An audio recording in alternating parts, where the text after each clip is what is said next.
So there's a story about a couple from Minnesota, and they were experiencing a very cold and dreary winter, and so they decided, well, why don't we come down to Florida to experience some good weather? And they said, well, why don't we see if we can stay at the hotel where we honeymooned 20 years earlier? So they made the arrangements. The only little hiccup was the fact that they couldn't get on the same flight. And so they agreed that the husband was going to travel down to Florida on Thursday, and then on the next day, on Friday, the wife would follow. And so the husband arrives safely, he goes to the hotel, he checks in, and he decides to send his wife an email, letting her know that he arrived safely.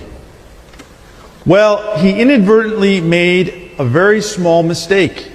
He left out a letter in her email address. So this email went to somebody else.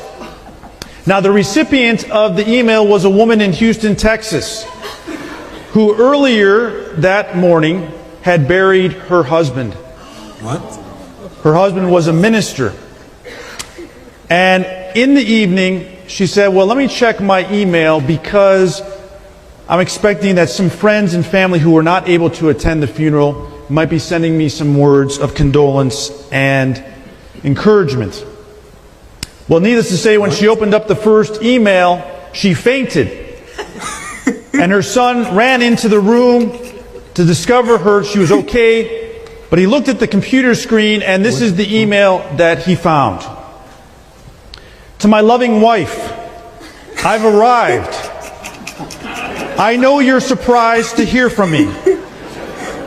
They have computers here now, and you are allowed to send emails to your loved ones.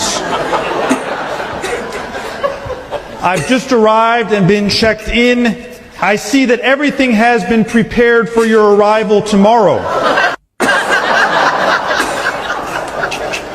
Looking forward to seeing you then. Hope your journey is as uneventful as mine was. P.S.